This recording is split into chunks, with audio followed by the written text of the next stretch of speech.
was the last time you had a business card as a comedian? Oh my gosh. I just was flashed with my business card. Yeah? The photo of, my hair's down to like here. I have naturally curly hair, so it's long and curly down to like here. Right. I'm 22. I'm wearing a purple dress and I'm laughing through like a window grate that looks like jail. And I'm like, that's funny. It's not. And I'm sure it's like Beth Stelling, stand-up comedian. And all my info. I used to put my phone number on there and address if you need to, really, if you need to come visit me. It's like, what are you doing? You could come to my house and I'll put on a show. Yeah. I mean, I'm pretty desperate for anything. Anytime, really. Come on over. Yeah. I made the mistake of every time I've made business cards, I've made 1,000, at least. And I still, whenever after shows, like if I'm like selling t-shirts or whatever, I still have cards and I'm like, well, I guess it still has my Instagram on it, and I'll leave and like one will go, like a handful, but nobody really likes cards anymore. Yeah, I mean, I wonder how did Vistaprint survive even? I don't know. Because I was doing them for free. Oh yeah. I got the free ones. Oh yeah.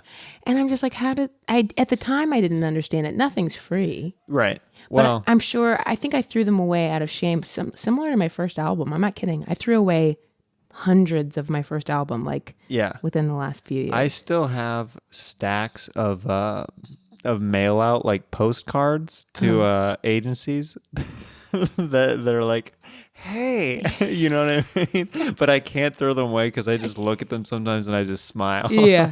I was like, these are so cringy. I remember being in Chicago and stapling, my resume, cutting my photo down to fit, cutting the resume down to fit the 8x10. Yeah, you gotta. And mailing it to different agencies like, hi, I just moved here. I'm a theater major. Yeah. Interested? I remember going to, this is so cringy, some of the top agencies and management companies in person, walking up to their office and be like, hey, can I give you a resume? And they're like, what are you doing here? What do you want to do? and I was like, well, I'm an actor and I'm a comedian, and I think you may want to take a look at some of my stuff. Like, just blind confidence.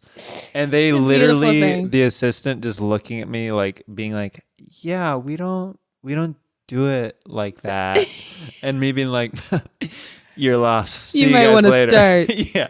I think this is a pretty good place to process. Start. You know what I mean? You see, there's a lot going on here. That's funny. I mean, I that's the thing though. There's you have a hustle within you when you first start, Yeah. I think you have to, because I mean, that's the push that... Yeah, if you do the math, you're going to stop. Yeah. Just crunch a few numbers and you would say, hey, the odds here aren't so The odds good. aren't the best here. Yeah, there's a blind confidence, and I think just like... I guess it's like I don't know about blind confidence. I think maybe you have to have a certain sense of arrogance to you. Arrogance to even and start. some ignorance, for sure. There's a lot of ignorance, Both just of like those. being like, okay, yeah, well, this is how it works, right? Yeah. Yeah. You go to the top agencies. You show them your moneymaker. You show them. You're like, I got to look. What can we do here? I don't know if I can deliver. Do you like making let's money? Find out. Because I like making money. I think we can work something out here. Yeah. I think I was able to get a voiceover agent eventually in Chicago who also did some other. Oh, nice. Did you do any local Chicago ads? I did do a McDonald's ad with Dave Pasquazi. Really? I don't know do you know him? He's a fantastic improviser right? and actor. Yeah. He does this show called TJ and Dave. He did for years at Improv Olympic. It was Tuesday nights, I think. And, always sold out. Those guys are considered the best. Yeah, improv legends. And so you always sold out. You wait to get in to see these guys improvise for an hour together, just a 2-man show. Anyway, so I get this, I read with him, and I think that's obviously how I got it. I think in some ways you're elevated by the person you're reading with, or you can crumble, I suppose. But I think you can get rise to the intimidated occasion. sometimes. Yeah. And I would imagine his sense of humor probably elevated it, so it sounded good between the two of us. But we played like husband and wife arguing over whether it's called a caramel or a caramel latte. Nice. Yeah. And I remember my first couple years here, I I couldn't afford the one place that I thought I could move into, and it was covered in roaches. And then I had some friends move into it, which I still feel kind of bad about. I was like, there's some roaches, but they were paying $800 for 2 people, so it was kind of like you get what you pay for a little. But I also still sorry about that, Stan, and Claire. Anyway, then I moved to my new place, and I wasn't used to the area, and I got my car towed, and I was like just about when I could maybe eat one meal out. You know, and I was like just there where I was like I had enough money to maybe eat a meal out. And, or that sounds bad, but you get what I mean. Not eat at home. Okay. You get it. You know, go on. Not even. So, anyway, point being, just the next day, because it was like, that's like $400 minimum. If you get towed here. In any city. You get a huge fee. And then when you get your car, there's a ticket on it waiting for you. So anyway, and I got every day, did you go that day or did you have to wait? I did go that day. Thank luckily. Goodness. I mean, moments after I've it was known gone, friends who just lost their car. They waited a couple days and they're like, oh, that's worth more than the car. Yeah.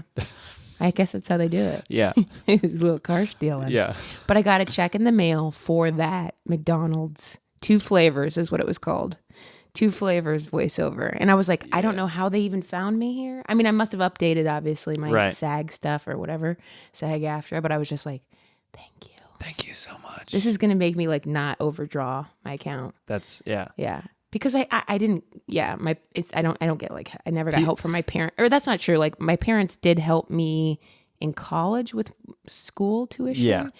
But I also was able to get that's a whole nother story. But point being, I didn't have I wasn't funded by my parents to disposable come here. Income to just if I was like, I don't know, gonna get kicked out of my apartment, maybe my parents would probably be able to help me. So supportive, but my point being, I couldn't just live off of. Did you have family members like when you booked that ad? They're like, so are you gonna get like McDonald's for life now? Like, nobody did ask me that, I don't think. But a couple people were like, I thought I heard you. I did a car commercial and they're like, so they're giving you a car, right? And I'm like, you're like, I barely got paid. No, that's not how it works at all.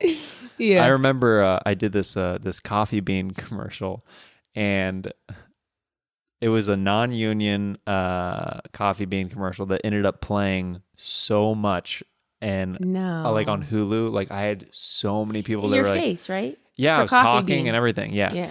And I remember, non-union, so but it was non-union. You didn't get the residuals. No residuals. Yeah. So it's just like, it was like $1,500 for the day, which I was stoked to book it at the time. But like the amount of people that hit me up, I was like, oh man. Yeah. So I remember there was like CEOs from Coffee Bean that were at the commercial and they were so proud of themselves. At the end of the shoot, they're like, guys, you did a really good job today.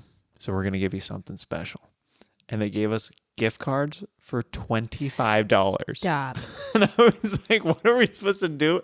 Like, they acted like they laid out the red You're like, carpet you just for spent us. $1,500 on is it a national chain? No, it's not, right? Coffee Bean? I think, it's all over I don't know. California It's like a or regional something. maybe thing. Either way, it's big. But it's huge. Yeah. Oh my god! And also, get this, the commercial, we improvised most of the script. So we were improvising all day. You should have gotten paid as a writer. Yeah, exactly. Obviously. But it was just one of those things. And they're like, here's a gift card to Coffee Bean. I feel like that's when the star of the show gives like hair and makeup a $5 gift card. You know what I mean? To Starbucks or something like that. You're like, it's like, you make millions. What the heck? What are you doing? You gotta get me something. Yeah, come on. Or actually just nothing. Yeah. I'd rather a thank you and a hug. Sometimes that's better. Yeah, than showing a genuine thank you so much. You were worth $5. Yeah, and you're like, okay, well, okay, I'll give it to my wife. She likes coffee. So there we go. She'll be thrilled. I know. I guess if you're really a dick, you say something like, oh, this will be a nice discount. Or whatever on your. You buy $30 coffee? Yeah, I get some beans. I get a mug. You know, I just get the. I've been tempted by the Sumatra mugs. brand. I can sometimes get tempted by a mug. Oh yeah. I have too many. It's like T-shirts. Have you ever gotten a CD at the? Have you ever been tempted by that? I'm sure I have. I'm sure I have. Just those impulse buys at the checkout, like, oh, who do we got here? A little Nora Jones, huh? Okay, maybe I'll pick this or a up. Mariah Carey Christmas or Harry Connick Jr. Yeah, but Nora Jones, you're right for sure. Yeah. They really pushed her. I mean, I like one of the I starlets of the coffee bean universe. Yeah. Yeah. I know they know what they're doing. Loved by ants across the nation. They do. Sephora does it too. Yeah. They have like everything on the way. It's your whole waiting in line thing, and part of me wants to just shop in there. Did you ever go to Sam Goody, like at the mall? I do remember that. Do you remember that store? Yeah. Like scanning the CDs and listening to like 30 seconds of songs. You're like, this is so cool. Yeah, really get to preview it before they play like the one good song. That was a different world. Do I want this Third Eye Blind CD or? Yeah, I remember having that feeling of like, do I like one of the songs or do I like all of them? I know. It was usually just one. It's usually, it was literally the single that was on the radio. But then imagine just buying the single and then you just play that on a CD. Did they sell a CD single? They used to do singles where it had 3 songs on there. Okay. Where it was like the hit song and then 2 other songs that they were hoping you were might going to. Also like. Yeah.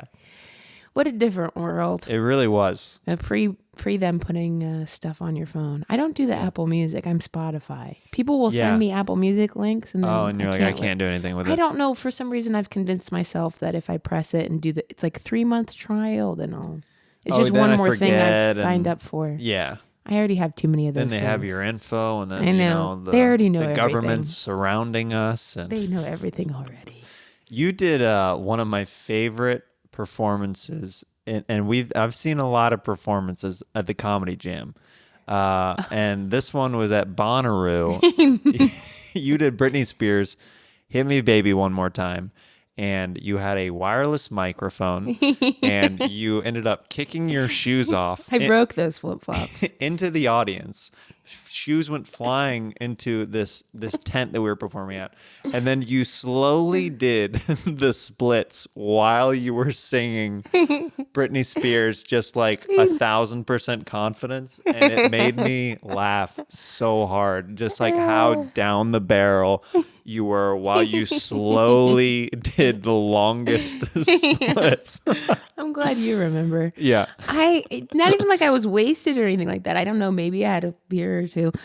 That was a lot of things. That was a strange like circus tent they had. It looked like we were performing like in a fumigation tent. Yeah. It really did. That is like we were high off of like yeah. And there was literally people outside who were so hot that they were like, we don't care what show this is. Exactly. It has air conditioning. We just want to be inside. An air conditioned tent. Yeah.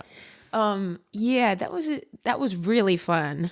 I did break those sandals, and I think I for sure got some blisters. I jumped down into the grass too, where the crowd was. Yeah. I had 2 things. First of all, my gymnastics background always maintained the split. Right.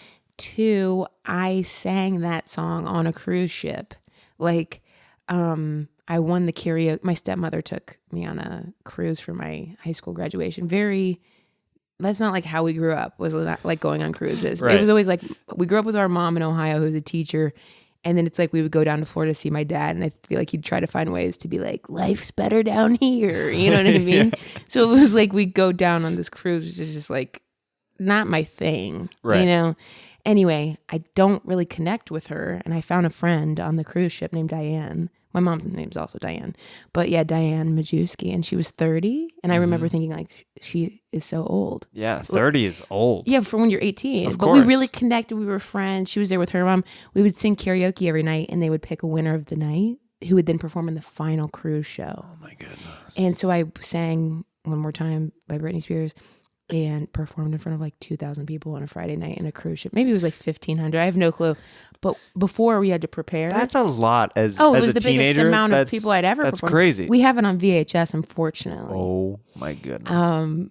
I think it's in possession of my high school boyfriend's mom. I think she has it. She thought it was so funny. And next on TMZ, we have Beth Stelling singing "Hit Me, Baby, One More Time" as a teenager. Tune in now. On the cruise ship, they had the Britney Spears outfit, the kilt and the shirt, in every size. What? So like whoever won that week would just go pick it out and put it on and then like perform in the show that you night. Wore that? Yeah, because everybody else who had sang a song like was being like either Prince or whatever song they sang. Okay. So they had wardrobe for Prince and everybody. Yeah. That's super fun. Yeah. And that's also the first time I saw a comedian on a cruise. His name was Happy Cole. I bought his album. I've never heard of him since. I mean, I no disrespect. He could still be totally out there working. And he's working the cruise ship scene. I can't remember his material, but I remember thinking he was so funny. But anyway, so I really incorporated that into my Bonnaroo performance. But then I feel like I did it again in Outside Lands. I did a show, and I just was not as good. There was something special about the Bonnaroo one. Yeah, because I think I really screwed it at Outside Lands. I don't know what happened. Well, I think I was mad at Josh for bringing it. I love Josh. But I was mad at him because he kept on pushing this guy to basically he was like, what's your least favorite race? I'm like, let him get out of this. You know what I mean? He like does this shit at the beginning. And I'm like, Josh, I think I was just mad at him. Yeah. And then he was like, stay for the after show. I was like, no. Like, I'm good. Yeah, I was really, we talked about it, but I was just like irritated. I love him though. That's but you know what I mean? That part of the show where he'll just like go hard on somebody and be like, course. what's your least favorite race? And the person's always like, oh, no, great, white people. Yeah. And then if they're Jewish, they'll be like, okay, Jewish people. He's like, no, okay, but say your real one. Yeah. And you're like, yeah. No, sometimes that's my role as his sidekick as mosh pit is sometimes I'm like, all right, let's move this thing along. All right. Sometimes I get a little shy, like because I really all the band people are so talented, the live band of Goddamn Comedy Jam. But yeah, sometimes I feel like I get shy. Like I've met them all and stuff, but I don't know. Well, we have a great picture of all of us actually. Yeah. You and me and John Early and Mateo was on that I show. love that Bonn. photo. Yeah, it's a great pic. Yeah, that's a good one. Yeah, that was just a fun festival it was. in general. And I got to see Pearl Jam, which I actually, growing up, I think it was a little bit on the older side for me. Like my older sister liked it. Mm-hmm. Doesn't mean I couldn't too, but I just feel like I was a little bit younger for it. Yeah. So I always knew it was cool. I remember like that. I think it was an avocado cover. It was like a perfectly cut avocado. Oh, okay. I could be wrong. Anyway, seeing him live is when I fell in love with Eddie Vedder as an adult. I was like, oh, I get it. That was so Eddie Vedder was in the back like artist area. Oh my God. And Josh asked me to take a picture of him with Eddie Vedder. And so I did this prank on Josh where I took the photo. Okay. But what I did after, like I kept holding it up, I took a few of myself. So as soon as Eddie Vedder walked away, I was like, dude, I got it. And I hand Josh the phone and he starts swiping and there's 3 of just me like taking the photo. And it's the most mad I've ever. He's like, are you get it? He's like, that was one of my. And then I was like, calm down, just keep swiping. And then there's like 4 or 5 good ones of them. He's like, oh, he like literally almost had a heart attack. And I was like, this is so worth it. I've had some good times with him and Ryan Sickler at festivals. Oh, so fun. Both of them are. Yeah, the best. Really good times. I was just thinking of them, but yeah. I love how that made me mad. I was so mad at him at Outside Lands. Well, it's funny because that's a recurring thing he's done on the show. I know. I'm like, knock it off. That's why. That's why I was mad at him. Right. Because he did it at Bonnaroo. You've seen it. He did it at Bonnaroo. Right. And I was like, okay, we got away with that. Meaning like the person handled it well and we got through it. Obviously, he's trying to be funny about it. But then this one guy at Outside Lands, I felt like, was like, I don't know what to say. And I'm like, move on. Yeah. I think that's why. This is really weird. The cruise ship comic is actually calling this show right now that you saw so many years ago. Is this Happy Cole? Hello?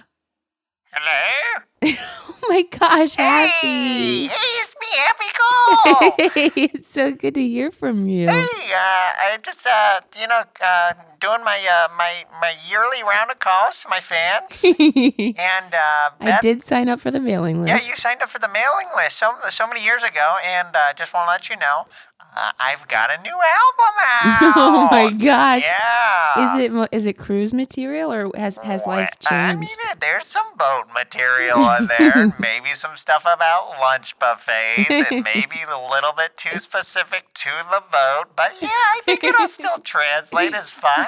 Yeah. Onto land? Yeah. I'm so... Are you a comedian now? You actually... First of all, thank God I haven't changed my number in 18 years. I know. And second of all, you're the reason I got into comedy. One of the reasons. You and Sheila Gaskins.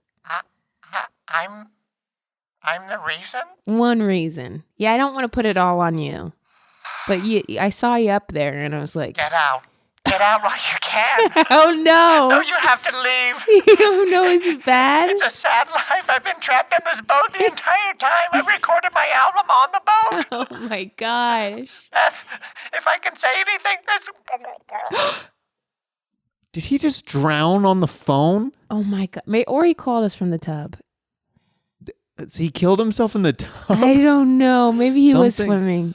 That got sad. He sounded way really older sad. too than he Really? did. Yeah, he must have aged. The boat The boat aged him ages you. tremendously. Yeah. That's That was sad. yeah, that Should really we? was. I am already thinking about quitting comedy. That might push me over the edge. What if he's the reason I got into comedy it's a and full the reason circle thing. and the reason I got out? It's like there was a guy named Happy Cole. He started kinda wanna everything look and him he up ended now. everything. We should. What if it turned out that he's just a couple of things could be. He could be very successful still doing tour boats. Yeah. He could have just been doing somebody else's material and none of us would have ever known. I always wonder about that with comedians who are out in the middle of nowhere. I'm like, what stops them? what stopped them from if you're on a cruise, like what's to stop them from? And that's how some people start. Or did you watch Marvelous Mrs. Maisel? I haven't yet. I've heard it's wonderful. I avoided it for a long time. Not out of I don't mean avoided is a strong word. I just didn't think I would have interest in it. Yeah, it takes a bit But to then get I did because it's another stand-up show, and so I think everybody sort of feels. And since you work on a stand-up show, it's like I was like, I'm good. Yeah. But anyway, I really enjoyed it, and I'm not spoiling anything, but I don't think. But maybe if you are very sensitive, spoiler alert on Marvelous Mrs. Maisel. But that's how Joel starts stand-up. He does Bob Newhart's act. Really? Mm-hmm. And she's the one who's like, you can't do that. You got to do your own material.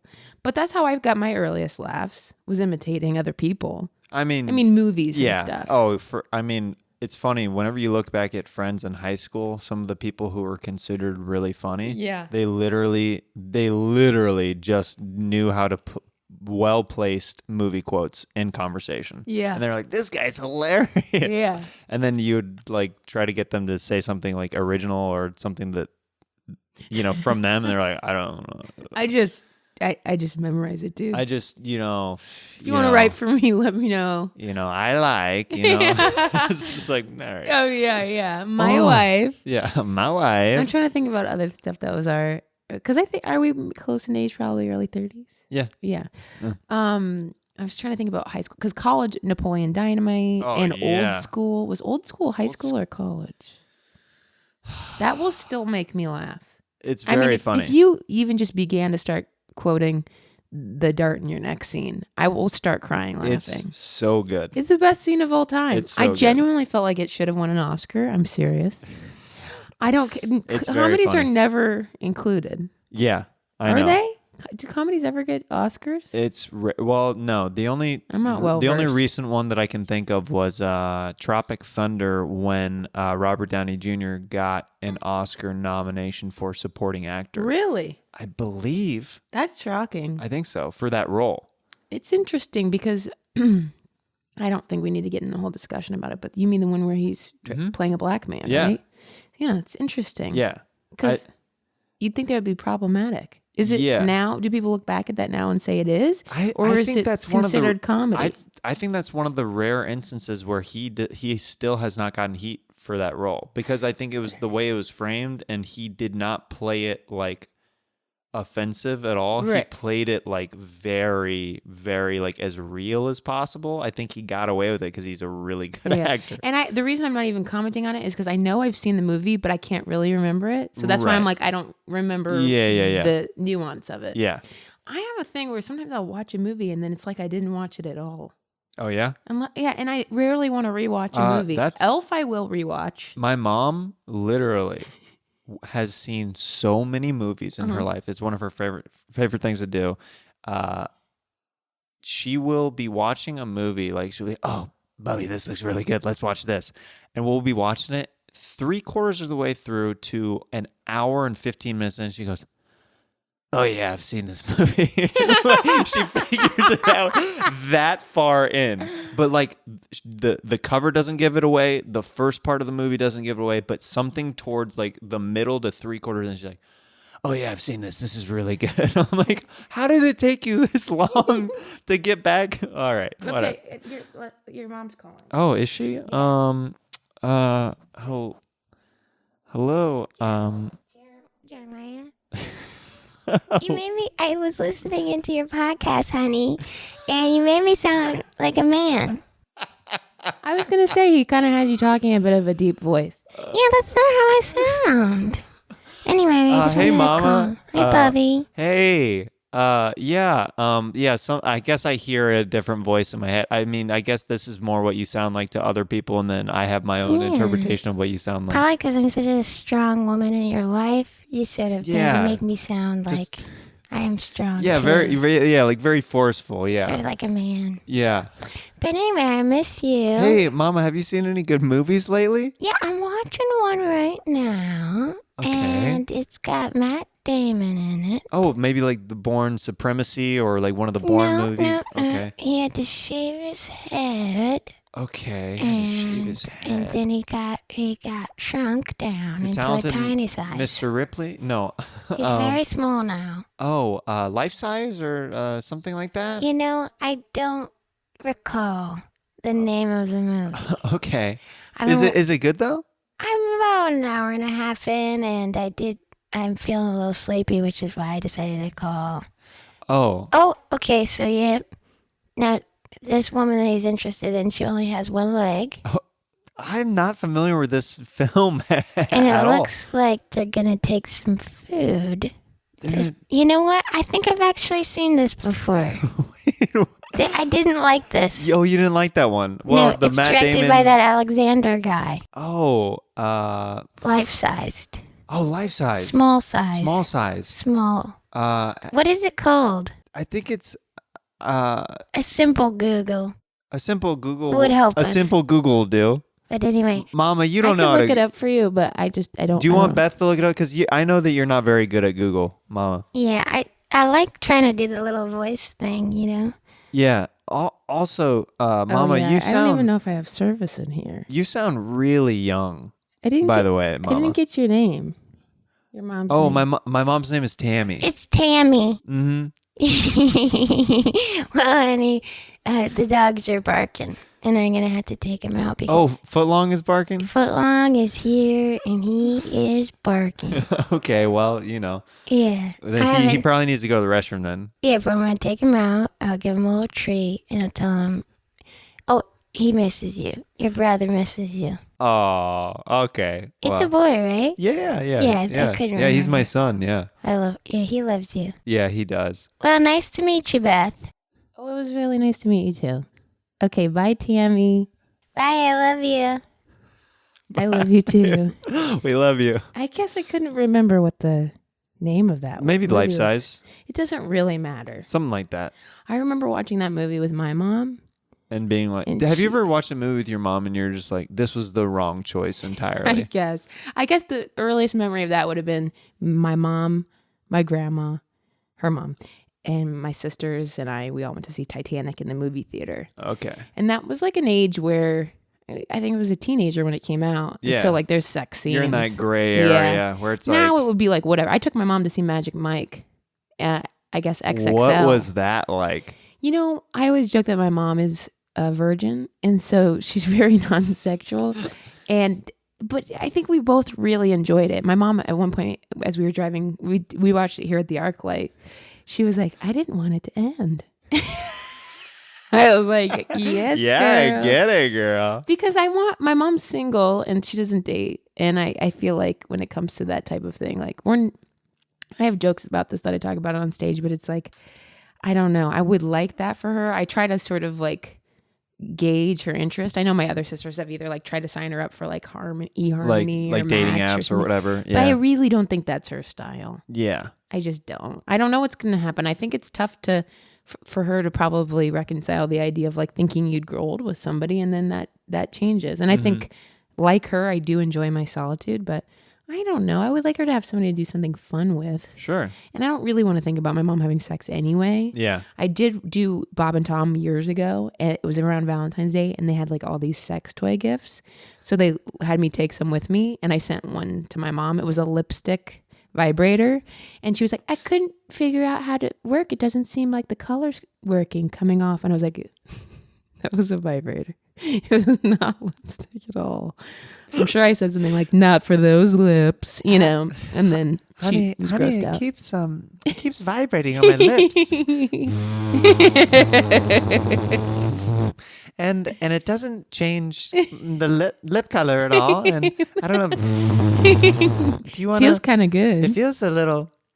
Anyway, I think something's malfunctioning. Can you send it back to the company? It was a free gift.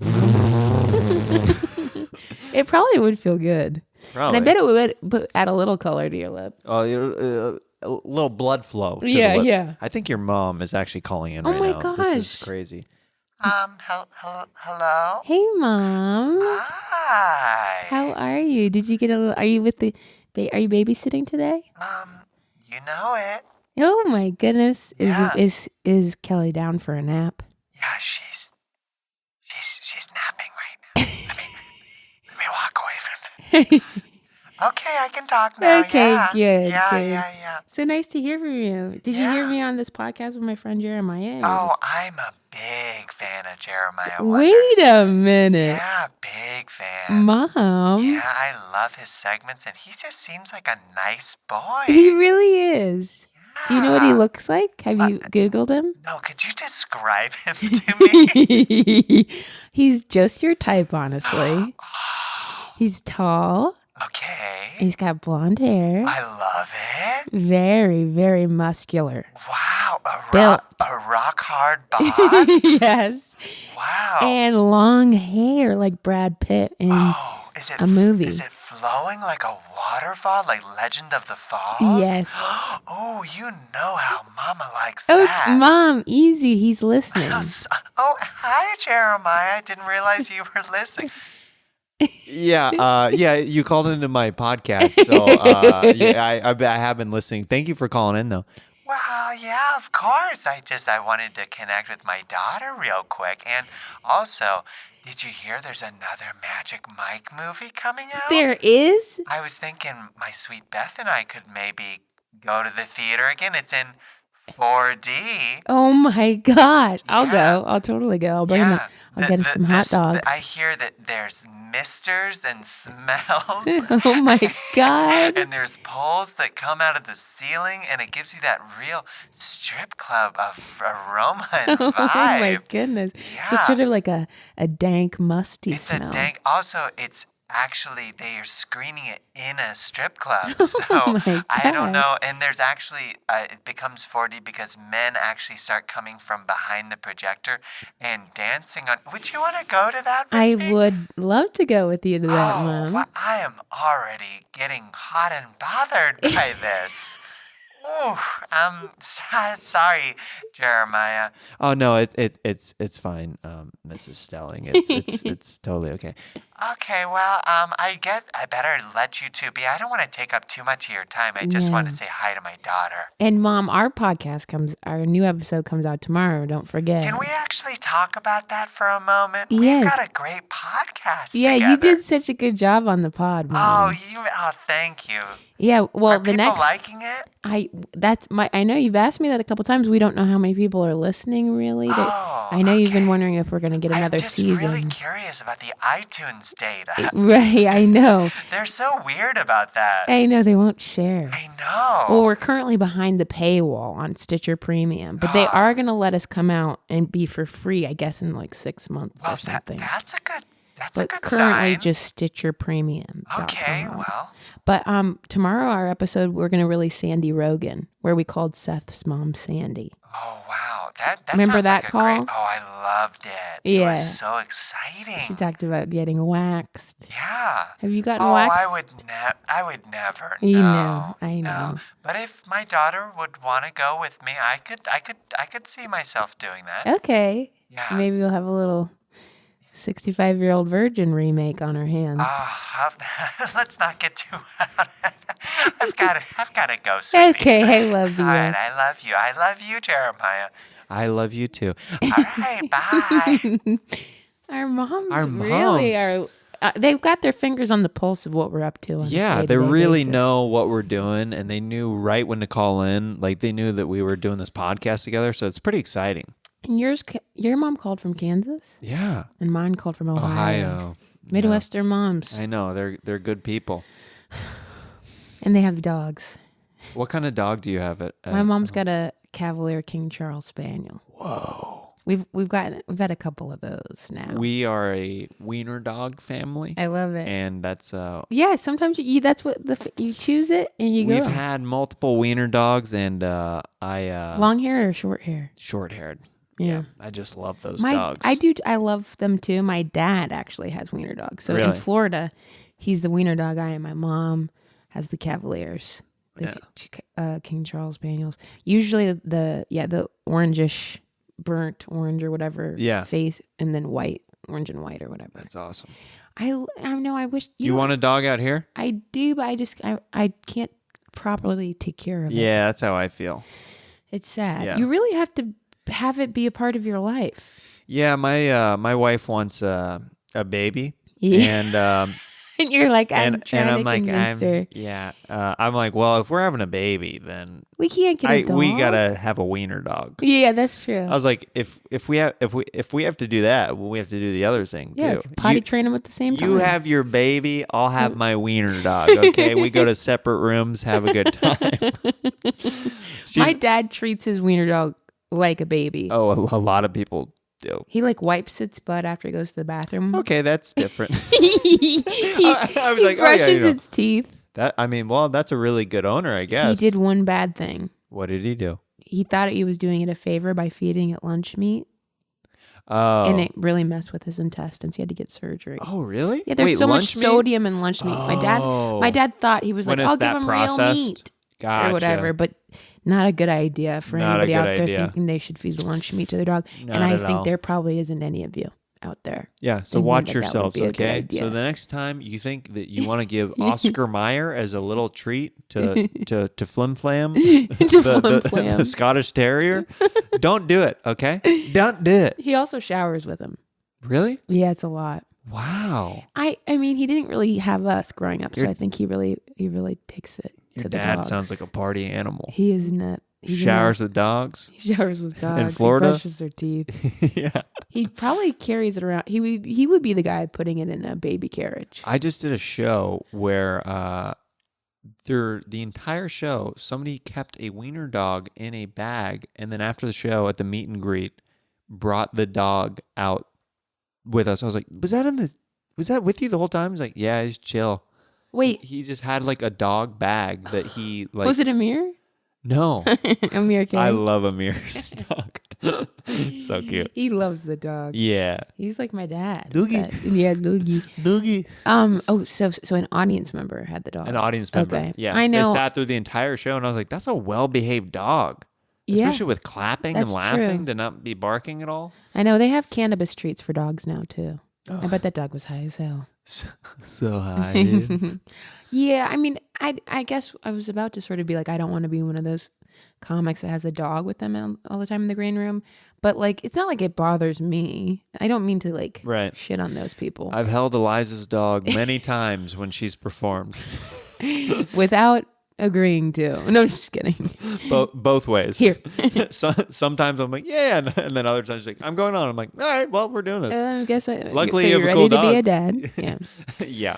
Yeah, I don't know. Tell my wife. Cut that from the podcast immediately. Note to self, edit. Yeah, I guess we don't have to talk about it unless you don't want to, but that's a lot, to become a parent. Yeah. It's a big deal. Do you want to be a parent someday?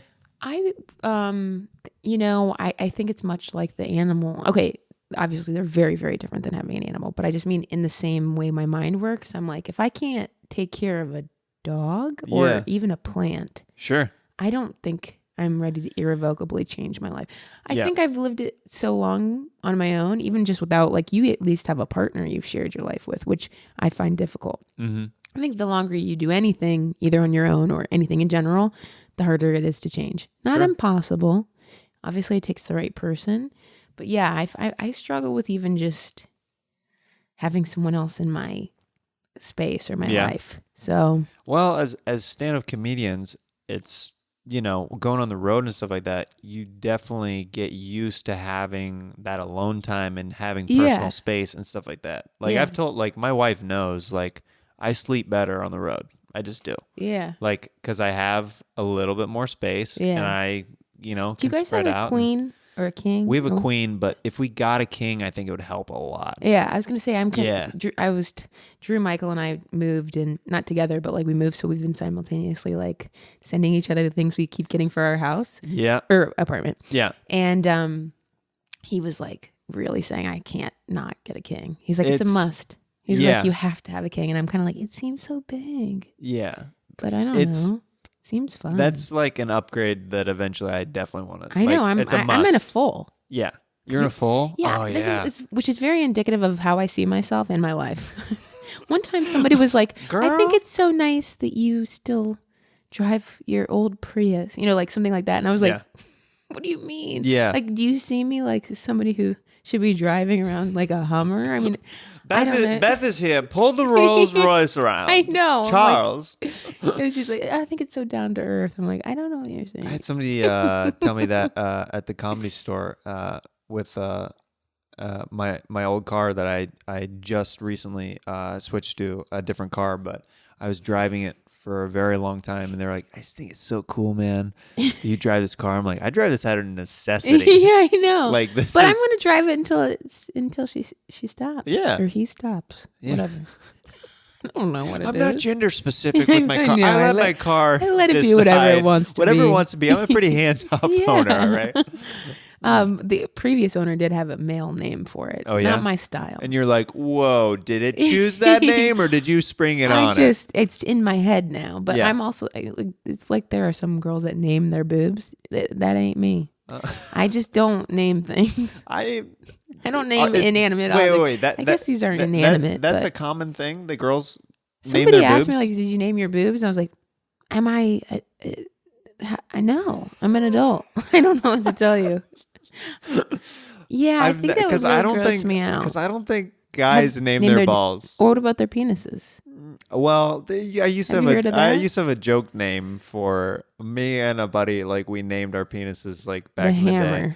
No, mine was U.S. Toy, and his was Excellence in Motion. I mean, I've named vibrators with girlfriends, like our first ones that we got. Yeah. But I'm sure they're like internet jokes. Like I think we probably thought of them much like, remember the chaos of at midnight where people were like, you stole my hashtag joke. Yeah. And it's like, there's only a certain amount of combos. Yeah. You think I would go as far as to steal from a civilian? I'm ashamed we have the same one. I know that we are even on the same wavelength right now. But when it comes to that stuff, Kurt Cobain me. I'm trying to think. Orlando Boom, and maybe Clint Eastwood were their names. Yeah, but like I'm sure those are out in the ether. I'm sure there's web. I'm sure there's other Clint Eastwood's out there. Clint Eastwood's out there. Oh yeah. Wait, that my vibrator is calling. Oh. Hello. Jeremiah? Yeah. Hey, Is this Clint Eastwood? Is this Beth's vibrator? Yeah, I've actually been trapped underneath her childhood bed for about 17 years. Okay. Oh my God, I didn't know you were still down there. Yeah, it's... You sound like your batteries have been drained and they're about to run out. Honestly, that's why I called. I'm hanging by a thread here, and I just really need somebody to help, and I was hoping maybe Beth could call her mom and like ask to look for me. Oh no, you're running out of life juice. I can't have I'm not going to call my mom and tell her to get you out from under the bed. I can come back around my birthday in April. Beth? Yeah. I heard that you needed something. No, Mom, I don't need anything. In fact, was that your vibrator? No, I don't even know what you're talking about. By the way, I never had one of those, and if I did, I would never. Hey, Diane. Yeah. I got a little surge of energy here left. I just need you to come save me. Oh, wait, are you... It's a vibrator. Oh, no. No, Clit, Now don't. Shut up. Oh, you have a name for it? You're lying to me, Beth. What happened to my sweet Beth? Diane, walk up the stairs. The bedroom on the right. Lift up the... Okay, see, he died again. So I don't know. You're not going to be able to find him, Mom. I don't know what that was about. I literally had nothing to do with Honey, it. I'm really disappointed in you, and I have to go, okay? Okay. Diane. Oh man. Wait. Now, Clit Eastwood. Are you still Is with he even us? here? Are you? Hello, Clit? Clit. Jeremiah. When you say my name, don't say my name and then laugh. It's too bad.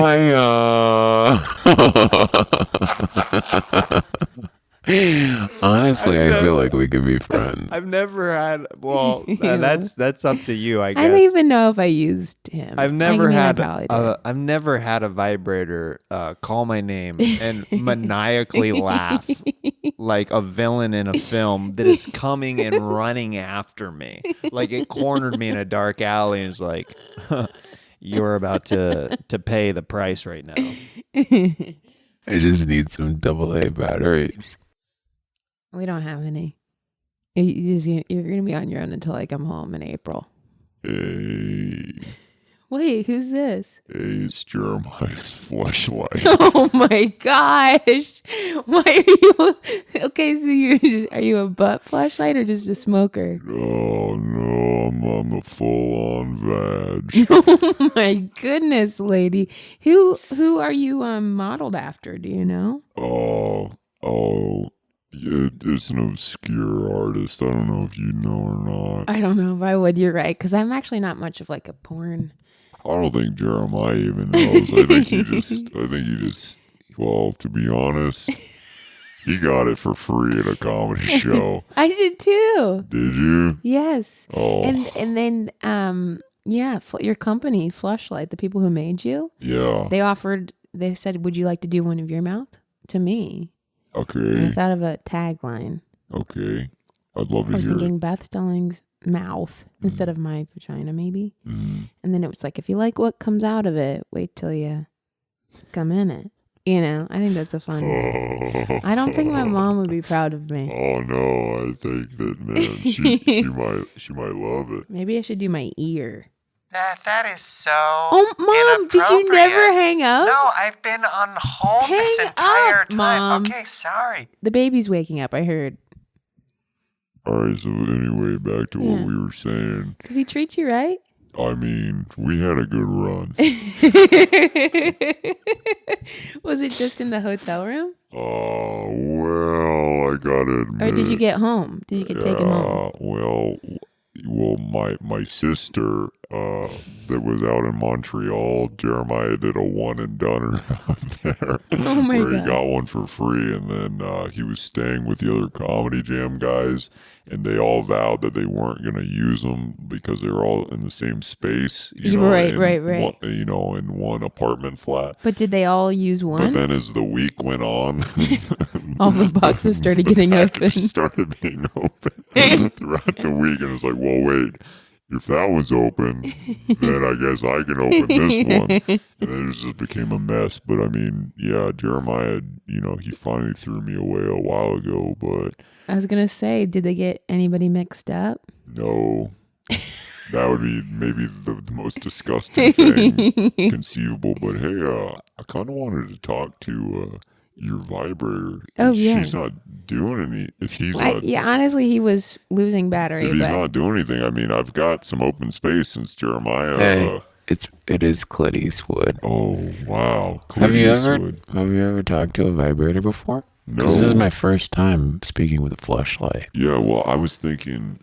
I mean, if you're cool with this, have you ever put a vibrator inside of a fleshlight before? What are you doing later, man? What are you doing later, man?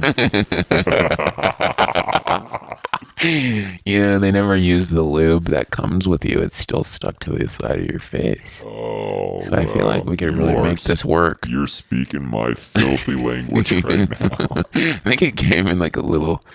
Looks like it came in a little packet thing. Damn. But yeah, Jeremiah never used that. Yeah. I still guess. afraid to use that for whatever reason. I guess you guys make your own lube too. Clit, I hope you have fun. Be safe. Yeah, I hope. Oh, there's no safe with me. I shoot blanks. Oh, well, that's good. I mean, honestly, I shoot nothing. You can't have any vibrator babies, so that's good. No, impossible. All right, well, I guess we're done talking to... Oh, I didn't get your name. Fleshlight.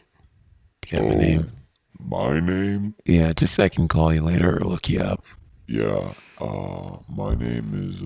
I'm Clit, just Clit Eastwood. If you go down to the Eastwoods, you're going to find a Clint. Yeah. But my, as you can understand, is a play on words. Yeah, mine's a play on word as well. I'm Fachina. Okay. Instead of vagina, and it's fleshlight. And so instead of the V, it's vagina. Okay. Yeah. Okay, I'll look you up on the dark web. All right. Yeah. I actually don't even know what that is. But. I mean, I'm on AOL Instant Messenger on the dark web, so. Oh, I'll find you there. 33. So. Okay, cool. Right, cool. Good. You're of age. All right. Yeah, of course. I mean. Okay. All right. Bye. See you later, babe. Wow. That was like a peek behind the curtain. That was like a really strange, one of the stranger interactions that's happened on the show in a bit. Really? Oh, I mean, a fleshlight talking to a classic vibrator. A classic vibrator that was caught underneath your bed. Yeah, and also it's kind of like that wasn't like a high quality one. That was like 18-year-old money. So the batteries, it was probably the acid had already started to go out on the sides. Oh God, spill out. I know. I ended up I got a fleshlight for Moon Tower, but then I wrote a bit about it that I put in my Comedy Central half hour like 4 years ago. Nice. It was basically, and then I sent the fleshlight to my boyfriend at the time, Nick. Nice. Yeah. And on my way to send it in Austin, I ran into Colin Quinn, who had been, he was like half a block away yelling my name. And I'm like, who is that? And he was like kind of stumbling towards me. And it was like, I don't know, 10 or 11 before comics are really up. But Colin doesn't drink. And so he got up early and he got in line for the barbecue. And he spilled some on his shirt. And he was like, hey, what are you doing? And I was like, oh, just going to mail this fleshlight. Yeah. Being a good girlfriend. So there you go. There you go. Yep. Let's get into this next segment, fanning out. Ooh, yeah. Fanny. Fanning out. Questions from fans. So I got some questions for you from people. I reached out. I said, if you could ask Beth Stelling any question on the interweb, what would it be? Here's some questions from some fans. I'm switching it up. Oh, wow. I went to wardrobe change. Hello. Just for the questions process. At True Imagination 00, in your best words, could you compare and contrast the New York comedy scene versus the LA comedy scene? Well, the New York scene was talking like this. No, I'm just kidding. Everything is different in New York LA City. Scene, people are talking like this. Yeah. No, I think that's a good question. I feel like sometimes it seems like it's been like well trodden territory, I guess. Sure. Or well tread. From my personal experience, in each scene there is a club scene and a sort of more alt scene. That word has changed over time, even the alt scene. But typically I would argue that the alt scene in both places is bookstores, bars, and small sort of rock venues. And then the clubs, obviously, for New York, some of the best clubs, the Comedy Cellar, Gotham, I don't know where else I've performed. I guess New York Comedy Club. I haven't done the Stand in a long time, but you get it. Those clubs. Yeah. And then LA, we've got the Comedy Store, the Improv, Laugh Factory, which I don't really do, but and then here, some of my favorite shows are the more alt shows. I guess I'm doing a bad job. As a comic, I think I started in Chicago in the club, but I also ran a little bar show called Entertaining Julia at Town Hall Pub. So I've always really had to be able to do both. Yeah, foot in both worlds. And so I'm most comfortable, I would say, in an alt room, just because I am. But I do the clubs, I work the clubs. I think it's a good muscle to have and to be able to navigate both. Sometimes if you're in an alt room, you can feel that they just really want you to almost make it seem like you're coming up with it on the spot or talking about what you did that day. And if you go into material that is like set up punch, they're kind of like, And if you're not careful, you get a little sort of like, oh, I'm sorry. I do jokes as well, that I've worked on for years. So yeah, it's, but versus each other, because I've been so close with New York comics, I do know what they think of the LA scene. Would you say that, and it's not the greatest opinion? Oh, I know. Yeah. Yeah. Even our clubs are sort of have a, they feel like it's a lot of actresses or actors on stage, taking up stage time of comics who only pursue that. But the reality is we've been asked to do a lot of things. I remember when I came out here as a stand-up and I got my first meetings similar to like when we were before, I'd gotten past the stage of trying and then they kind of found me, but it was like, hey, we loved your stand-up. What else do you do? And it was like, for me initially, it was like, oh, just that. The thing you saw that got me in here. Yeah. And so now we've been asked to be able to write and act and also do stand-up. And so I guess that is more prevalent out here in LA because like multi-hyphenates or whatever, people that aren't just throwing themselves only into stand-up because we have to. And it's sort of like LA is the end game in a lot of ways. Would you say that they're in the alt scene, do you think it's the exact in New York or LA, or do you think that it's harder or easier to perform in one or the other? I think for me, they're in the alt scene. Like, I'm just thinking of equivalent shows on each end. Maybe something like Butter Boy, Aparna Nancherl and Joe Firestone and Maeve Higgins' show at Littlefield, versus something like Hot Tub at the Virgil. I think they're both fairly similar when it comes to performing their comfortability and the crowds that come to see it. But then to say like the Store or the Improv versus the Cellar and Gotham, I don't know. There is a similarity performing at the Store and the Cellar in that you're finding people that think they're about to see and should be seeing the best comedy that area and the whole city has to offer. Sure. And there is also a sort of almost a tourist vibe in that they don't want to just watch you get up there and be like, hey, it's me. We're just having fun. They want to hear jokes. Yeah. Yeah. They want you to go for it. Yeah. Yeah. All right. So I guess there are similarities. It just depends on who's telling you. Who's telling you them. At Open Visions on Twitter, how many teeth does a man have to get some play? Well.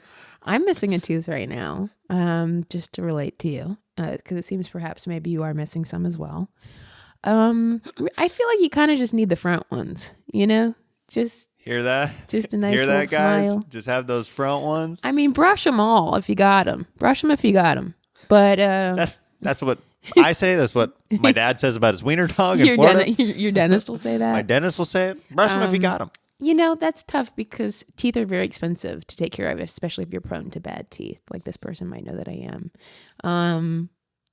I don't know. I like weird teeth anyway. I like people who have snaggle teeth and such. You hear that? Snaggle teeth men. Hit up Beth in the DMs. I already have one right now. I have a snaggle tooth. Yeah. I'm just taking up my time. At Lindsay_Barry94, what were some things you learned / experienced your first time in a writer's room after college? Let's see. Some things I experienced. Thankfully there are steps being made in having it be a little more than just, for the longest time, I guess, it always felt like I was the only woman on the show when it came to stand-up in Chicago, even though there were lots of women doing stand-up, but initially it felt like it was just like me and a bunch of dudes. And I noticed it wasn't just me in the writer's room as the only woman, but so that was nice. But still, we're in my first writer's room, not the majority. So what was the question?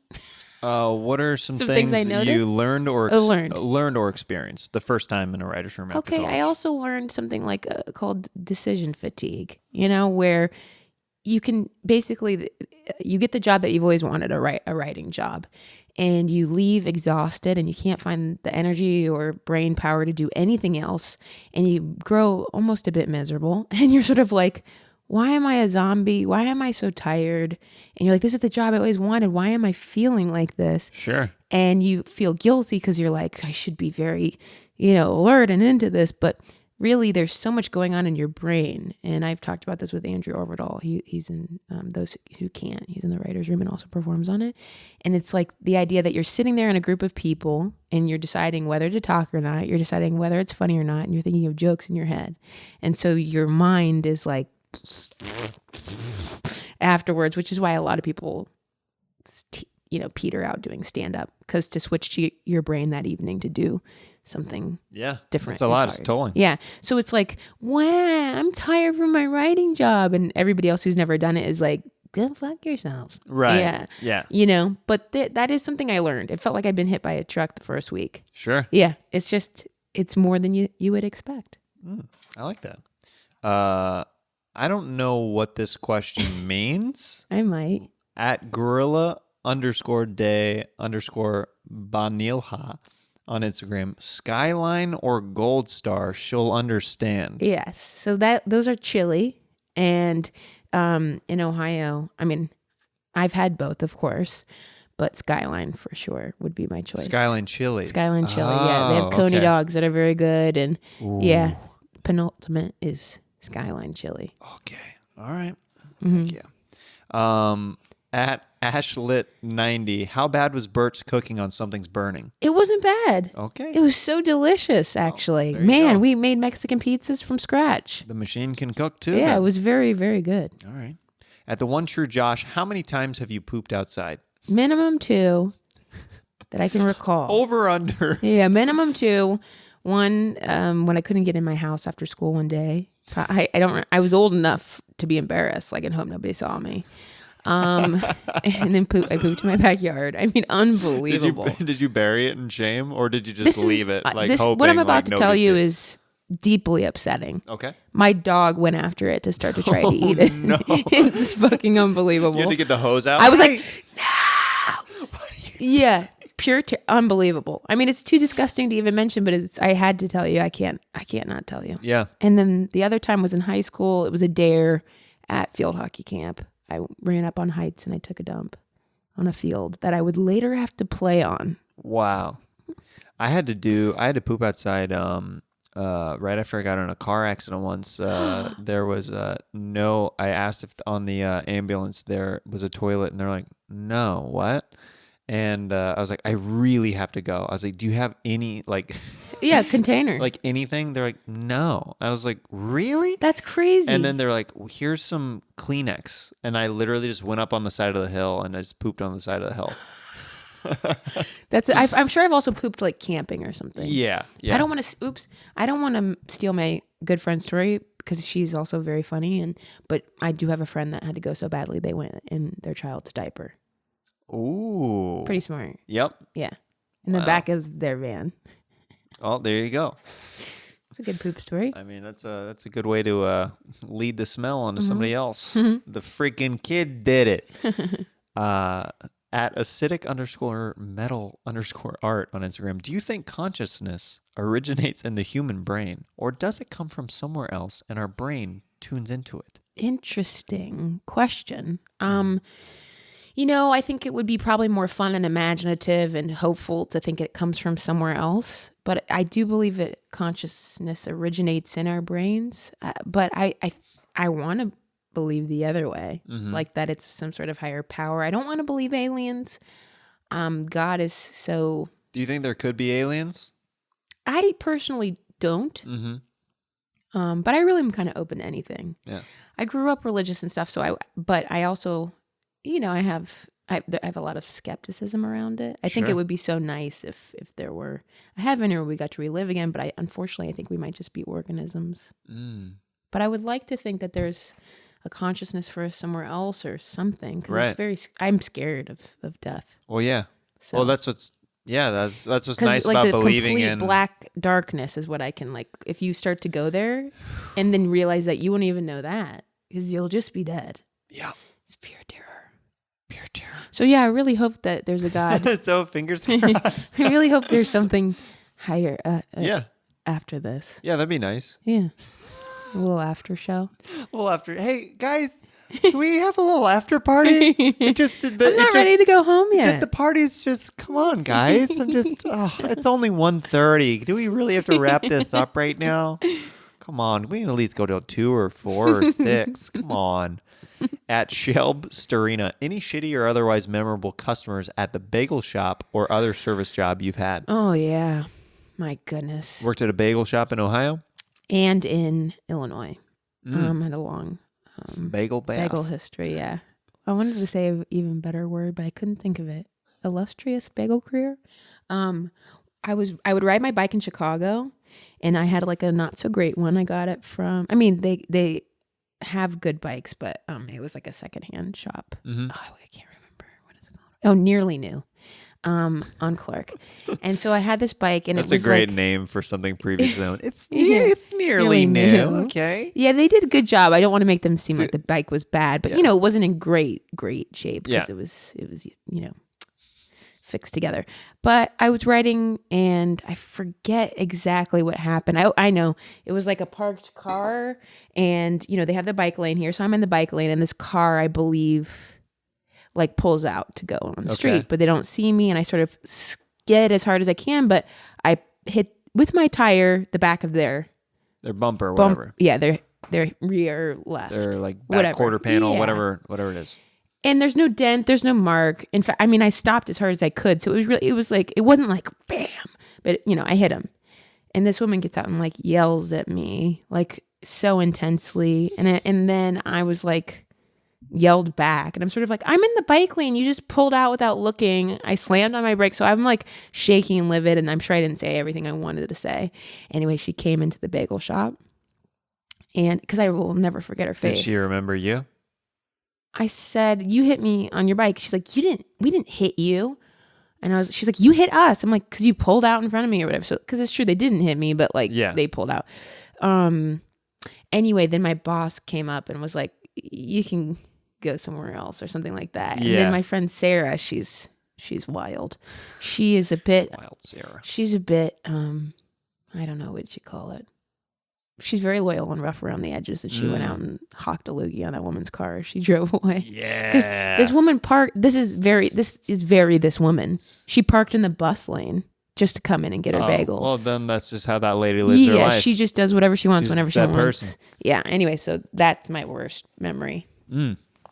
At cold_brew45 on Twitter, would you rather have no taste buds the rest of your life, or eat all your meals baby bird style via Jeremiah for just one day? Oh, just one day? Just one day. Your mouth's clean. Right? Yeah, I mean, let's be real. I barely taste when I eat. I just but I'd rather keep my taste buds. Yeah. I think maybe it would be a gift not to have taste buds. And then I wouldn't be eating. Then you wouldn't be hungry all the time, and or craving things. Exactly, because it would be like, I would just eat healthy food. I'm going to go no taste buds and just eat healthy stuff all the time. We were that close to baby birding. We were that close. You sent that question in. I said I was like, panel, bring out the food. Last question. At Kayla Wah on Twitter, when you moved from Ohio to California, what were the biggest shocks for you in regards of how you imagined it would be versus how it actually was, both good and bad? Also, cliche as it is, writing tips are always appreciated. #meatcoat. That's cute. Okay, I got that last part. Okay, so technically I moved from Chicago.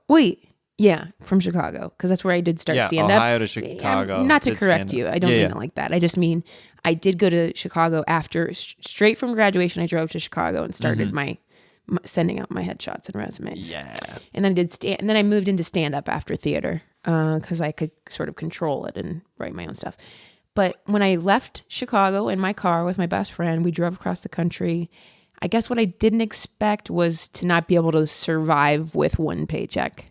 Like I had saved up around $1,200, which was the most money I'd ever had. And I thought I would be okay for a while. And that's like a grave error. And like I remember trying to open a checking account. I went with Chase at first, and you had to have a minimum of $1,500 in your checking. And I was like, well, I wasn't going to be able to maintain that. And then they charge you $10 a month. So that was a huge surprise. Most of my things and I grew up knowing how to like manage my money and having jobs. So it wasn't like I was completely inept. And I was also raised to not have credit cards. So I wasn't about to like get myself in a huge problem. I never spent what I didn't have. But I think I just thought what I had saved would last me longer. And now it's even worse because it's even more expensive. But yeah, thinking that one job would sustain me here was a mistake. And living on my own was plausible. Like I got a studio for $800 a month when I first moved. And that's good, but it was not something I could sustain with my job. So I had to get a couple more jobs.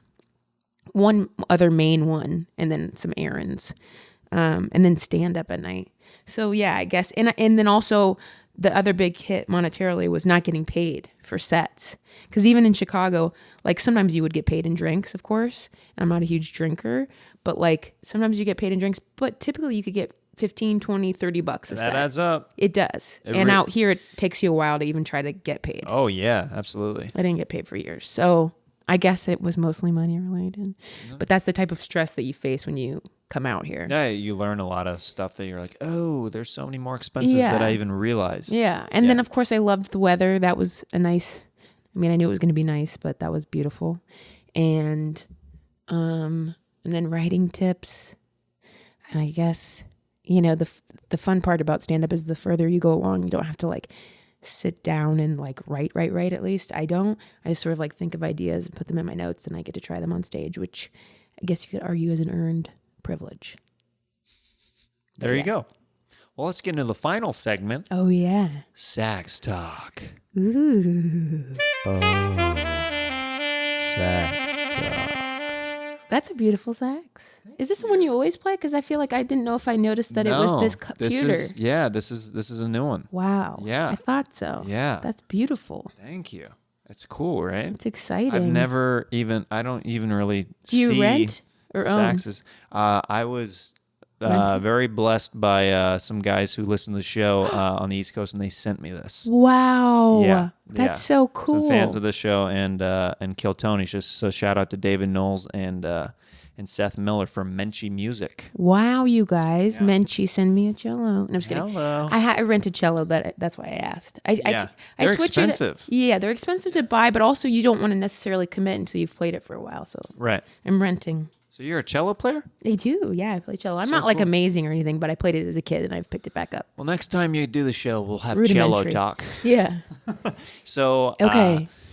So I prepped Beth before the show started. She's going to share a story of a sexual encounter, and I am going to play some sweet, sweet sax underneath it. So whenever you're ready, Beth, I will start saxing it up. This is a little love story that took place and continues to take place to this day. But it started this summer in Vancouver. I was courted by a young man, 9 years younger than me.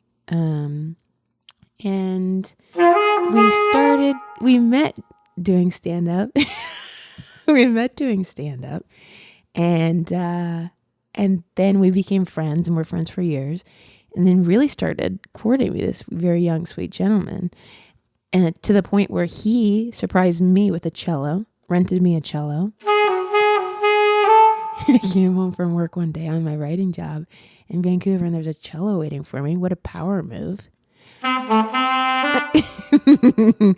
And then I got my tooth surgery. Shout out to the person who also has teeth problems. I had to get this tooth pulled. Very sexy. More room for... And so he basically offered to stay and look after me after this tooth surgery. And I was like, is this person interested in me? And we watched a little movie. And then bloody mouth and all, he decided to give me my first smooch. It wasn't graphic. The blood is a little deterring. There was blood all over my pillow because I had fallen asleep on the side they told me not to, and then I flipped it over. It did look a bit murdery. But anyway, he did give me a smooch, and that's when I was like, oh, I guess he does like me. And that began this summer of the most sex of my life. We're talking like 3 times a day, sometimes before work, oftentimes after work, to the point where one evening on the weekend, I don't know, I may have stayed in, I forget what happened. I think I went out to eat with the other writers, and he was with his friends, and he came over, and maybe it had a few drinks, and we started to have some relations, very romantic. It was very late at night, and I looked down because I was feeling a bit of lack of response. And come to find, he'd taken a little snooze. So I am the type of person you sleep with if you want to sleep better. I'll put you at ease, make you feel very comfortable.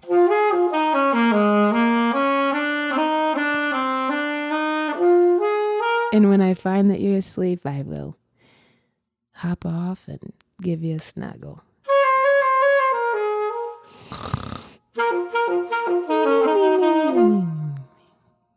I think that's it.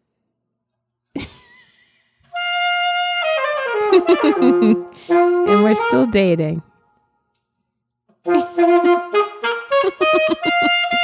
Sometimes you have so much sex it tuckers you out.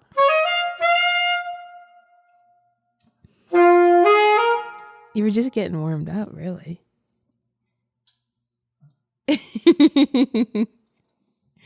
Wow. Yeah. So Sexual primes. I mean, that's good to know that, I didn't think it was possible. he's found a companion, that he was like, I'm so that sorry. he's looking for. He's wanting to, get the sex on with, but Mhm. also who can help put him to sleep if Yes. needed. I rocked him to sleep. I rocked his world. I put him up to my bosom and I rocked him away and I said, shh, we don't need sex right now. Exactly. I'm teaching him about life, love, Life, sober sex. And I'm raising a wonderful young man, honestly. Yeah. And he's teaching me about memes. Memes.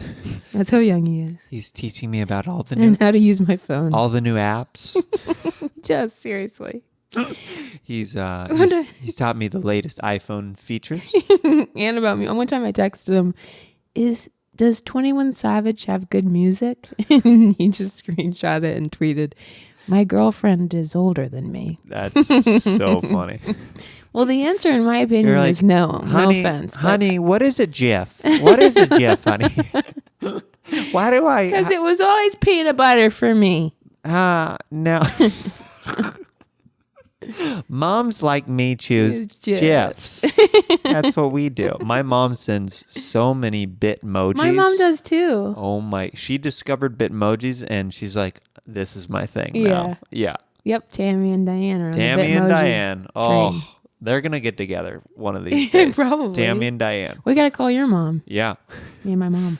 Well, thanks so much for doing the show. Do you wanna plug anything like your podcast or anything else like if you that? want to come see me on tour, I have a website that's sweetbeth.com/tour, and I try to keep that updated. And coming to St. Louis and Chicago, Denver, San Francisco. I'm coming hopefully to a city near you. And then I have a podcast that will eventually be available for free, but currently you can watch a month free with the code MOM, StitcherPremium.com/mom. It's called We Called Your Mom. And we call the moms of artists that I love. Yeah. And we I burped. and we also, it's more than okay. And you are also working on on Crashing. I didn't write on this last season. I was writing for I Love You America. Oh, yeah. And you just got We did get nominated for a writer's congratulations, WGA award, We did right? lose and we got canceled. But you got But it's still a good show. And It's you a should great watch show. It. Yeah. Yeah, you were actually you were in the roast battle. You were in the roast battle episode, Yes. and I was also writing on season 2, and we did the season 2 finale together of That's Crashing, right. and that was such a fun That experience. ended up being really fun. Yeah. Yeah, it was such a good I time. love that. You did a great job, and it was fun to at least capture that. I think they kind of. I'm not really, as you know, I'm not a roasty person. I'm not a roast battle person, at least, and so I was a little out of place technically. I remember Jeff Ross sat down. He's like, "Why are you here?" I was like, "They couldn't get Chelsea Handler," but I'm just like, I don't know. I am here because they were like, we want to give you a role, and then they waited until the final episode to be like, maybe this you can do. Hey, it works. It works was fine because it's usually how it goes in general. Is there's usually a person who in the roast battles in general who gives more advice or like that nice, like they'll give like a little bit of jokes, and maybe that's not like their main thing. Yeah, but that's what's nice about it. Throws a different energy in there. Yeah, so it works out perfect. And Artie was so fun to be. Oh my goodness, you guys were great. Anyway, it was fun. So yeah, great. You did a great job. So check that out. Yeah, check our episode out. Check out our stuff. Thanks for tuning in, guys. Thank you. Jeremiah Watkins,